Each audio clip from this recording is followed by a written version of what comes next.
हरित लवादाच्या आदेशाने सील केलेल्या प्लास्टिक कारखान्यांमध्ये चोरी उघड। महानगरपालिका, मालेगाव पोलीस आणि प्रदूषण नियंत्रण मंडळ यांच्या विरोधात याचिका दाखल करण्याची मागणी। मालेगावच्या विकासातील हा अडथळा दूर व्हावा ही प्रामाणिकपणे वीज बिल भरणाऱ्या सर्वसामान्य वीज ग्राहकांची अपेक्षा आहे। शहरात 1.25 लाख वीज ग्राहक असून पैकी सुमारे 87,000 ग्राहक हे मालेगाव मध्य विधानसभा क्षेत्रात आहेत। 38,000 ग्राहक मालेगाव बाह्य मतदारसंघातील असून शहरात गेल्या 3 वर्षात 7,100 वीज चोरीच्या कारवाया झाल्या आहेत। त्यात 100हून अधिक अवैध प्लास्टिक कारखान्यांमध्ये 100% वीज चोरी होत असल्याचं या कारवाईवरून उघड झालंय। या निमित्तानं मालेगावातील प्लास्टिक कारखानदार तसंच प्रशासनानं हरित लवादाची दिशाभूल केली हे समोर आलंय। ती कशी ते पाहूयात। मालेगाव शहरात शेकडो प्लास्टिक गिट्टी कारखाने अवैधरित्या सुरू असल्याची तक्रार घेऊन सामाजिक कार्यकर्त्यांनी हरित लवादाकडे दाद मागितली होती। हरित लवादाने हे प्लास्टिक कारखाने कायमस्वरूपी बंद तसंच सील करण्याचे आदेश दिले होते।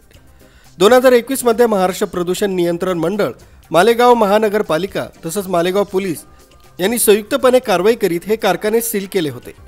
परंतु आता खासगी वीज वितरण कंपनीमुळे त्यातील खरे उघड झाले आहे। अनेक महिन्यांपासून हे कारखाने सील असल्याचा देखावा केला जात असल्याचं समोर आलंय। मालेगाव शहरात वीज वितरणचे काम करणारे खासगी कंपनीने गेल्या 2 वर्षात 34हून अधिक प्लास्टिक कारखाने सुरू असून चोरीने वीज वापरत असल्याची तक्रार पोलिसांकडे दाखल केली आहे। त्या कंपनीचे CEO प्रेम सिंग यांनी माहिती देताना सांगितलंय की 2023-24 मध्ये 100हून अधिक प्लास्टिक कारखान्यांनी वीज चोरी केली आहे। त्यांच्या विरुद्ध आम्ही तक्रार दिली है। अगर हम MPSL की बात करें तो MPSL ने मालेगांव म्यूनिसिपल कॉरपोरेशन का जो एरिया है 1 मार्च 2020 से हम लोगों ने यहाँ पे SDF बिजली व्यवस्था संभाली है, बिजली डिस्ट्रीब्यूशन की व्यवस्था संभाली है। उसके बाद से हम लोगों का प्रयास रहा है यहाँ पर कि हम बिजली व्यवस्था को दुरुस्त करें। जहाँ कहीं पर भी बिजली की चोरी है वहाँ पर हम लोग कोशिश कर रहे हैं कि बिजली की चोरी को बंद किया जाए। पिछले 3 साल से अधिक समय में जब से हम यहाँ पर एज डिस्ट्रीब्यूशन फ्रेंचाइजी काम कर रहे हैं, हमने लगभग 7,100 केसेस विजिलेंस के बुक किए हैं, बिजली चोरी के केस बुक किए हैं।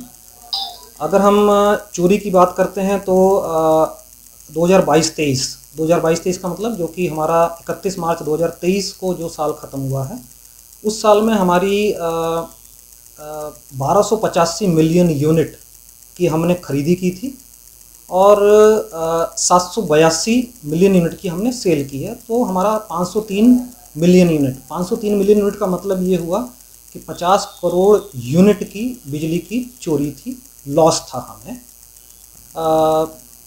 319 करोड़ रुपए का बिलिंग का लॉस है हमारा। मालेगांव में अगर हम बात करते हैं तो मेन कंज्यूमर जो हमारे यहाँ पर हैं वो घरेलू कंज्यूमर है, घरगुती आप बोलते हैं, इंडस्ट्रियल कंज्यूमर हैं, पावरलूम कंज्यूमर्स हैं और प्लास्टिक फैक्ट्रीज यहाँ पर हैं जो कि मेन यूज़र्स हैं। और हमने जो, जैसे मैंने आपको बताया कि ओवरऑल कार्रवाई हमने 7,100 विजिलेंस के केसेस किए हैं। इनमें जो हमारा बड़े लेवल पर जो चोरी है, बड़े लेवल की चोरी है, वो हमारे प्लास्टिक फैक्ट्रीज़ में है। हमने पिछले 3 साल से अधिक समय में जब से हम यहाँ पर हैं, हमने 104 प्लास्टिक फैक्ट्रीज़ के ऊपर हमने विजिलेंस की कार्रवाई की है और इन 104 प्लास्टिक फैक्ट्रीज़ में हमारा 34 केस में हमने FIR भी किया है। खाजगी वीज कंपनीच्या कारवाईने एक गोष्ट सिद्ध झाली की प्लास्टिक गिट्टी कारखाने राजरोसपणे सुरू आहेत। महाराष्ट्र प्रदूषण मंडळ, मनपा मालेगाव आणि मालेगाव पोलिसांनी केलेली बंदची कारवाई ही देखावा होती की काय असा प्रश्न निर्माण होतोय।